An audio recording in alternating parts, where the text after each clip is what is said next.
आज के टाइम पे दागिस्तानी फाइटर्स ने यूएफसी के साथ साथ पूरे एमएमए वर्ल्ड को एक तरीके से ओवरटेक कर लिया, स्पेशली अपनी रेसलिंग और अपनी ग्रैपलिंग स्किल से। पर एक ऐसा दागिस्तानी फाइटर जिसका फाइटिंग स्टाइल इतना ज्यादा यूनिक था कि उसे दागिस्तानी निंजा कहा जाता था, उस फाइटर का नाम था ज़बीत मागोमेड शेरिपोव। ज़बीत यूएफसी के one of the most unique, one of the most exciting fighters में से एक थे। ज़बीत को फाइट करता देख के हर किसी का रिएक्शन कुछ ऐसा होता था। Zabit Magomed Sharipov.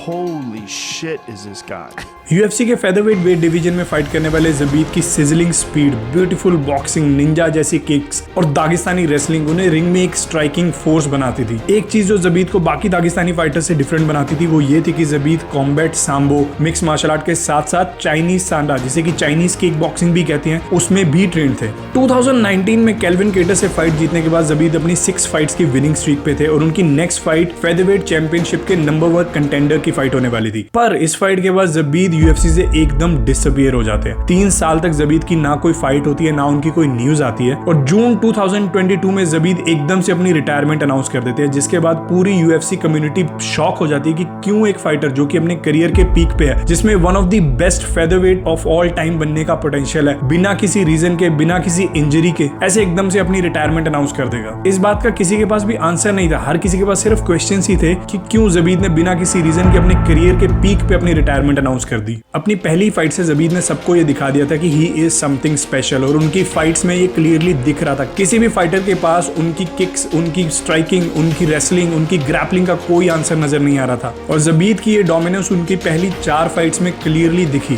पर जहां से सिचुएशन थोड़ी चेंज होने लग जाती है वो थी 2019 में ज़बीत की जब फाइट जेरेमी स्टेफन से हुई। 3 राउंड्स की इस फाइट में पहले 2 राउंड का हाल ज़बीत की बाकी फाइट्स की तरह ही था। उन्होंने क्लियरली जेरेमी को पहले 2 राउंड्स में डोमिनेट किया। पर ये फाइट जैसे ही 3rd राउंड में जाती है ज़बीत का गैस टैंक बिल्कुल खत्म हो जाता है। वो बहुत ज्यादा थके हुए नजर आने लग जाते हैं और जेरेमी उनको 3rd राउंड में आउट स्ट्राइक भी कर देते हैं। इस चीज को देख के हर किसी के दिमाग में ज़बीत के गैस टैंक को लेके क्वेश्चंस उठने शुरू हो जाते हैं। उसी साल नवंबर में ज़बीत की फाइट होती है केल्विन केटर से। ज़बीत वर्सेस केल्विन केटर उस कार्ड की मेन फाइट थी। मेन फाइट होने के बावजूद इस फाइट को सिर्फ 3 राउंड्स की रखा गया और हर किसी का ये क्वेश्चन था कि क्या यूएफसी ज़बीत के गैस टैंक इशू को छुपाना चाहती है। और इस फाइट का हाल भी ज़बीत की पहली फाइट की तरह ही होता है, जहां पे वो पहले 2 राउंड तो बहुत अच्छे से केटर को डोमिनेट करते हैं, पर 3rd राउंड में जाते ही केटर उनको बहुत ज्यादा आउटस्ट्राइक कर देते हैं। ज़बीत एट द एंड 2-1 से फाइट तो जीत जाते हैं, पर हर किसी के पास अगेन सेम क्वेश्चंस थे कि क्या ज़बीत को हर किसी ने ओवर एस्टिमेट किया, क्या ही is one of the best featherweights of all time पर सिर्फ 2 राउंड्स के लिए। और हर किसी का ये कहना था कि अगर ये फाइट 5 राउंड की होती तो केटर इस फाइट में ज़बीत को डेफिनेटली फिनिश कर चुके होते।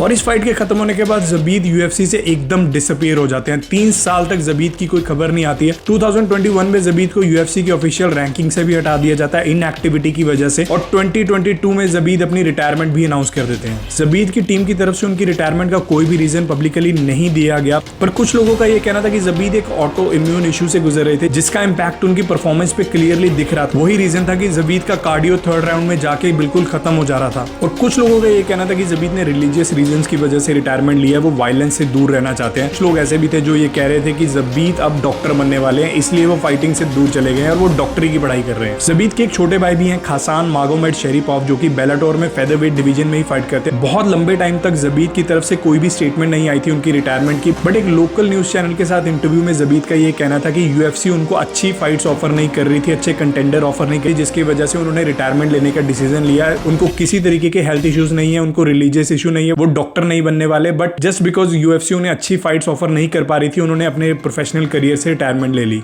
बट आज भी ज़बीत की रिटायरमेंट यूएफसी की सबसे मिस्टीरियस रिटायरमेंट में से एक है और ज़बीत का करियर यूएफसी का सबसे बड़ा क्वेश्चन मार्क कि क्या होता ज़बीत अगर आज भी एक एक्टिव फाइटर होते, वो कितने बड़े स्टार होते, उनका करियर किस तरीके से शेप होता। ये सारी बातें एक बहुत बड़ा क्वेश्चन मार्क है। तो दोस्तों, आपको क्या लगता है ज़बीत अगर आज भी एक्टिव फाइटर होते तो क्या वो फेदरवेट चैंपियन होते, जो कि आज के टाइम पे अलेक्जेंडर वोल्कानोव्स्की हैं? कमेंट सेक्शन में जरूर बताना। मिलते हैं अगली वीडियो में, तब तक के लिए Coca-Cola with ice and some steaks with burgers.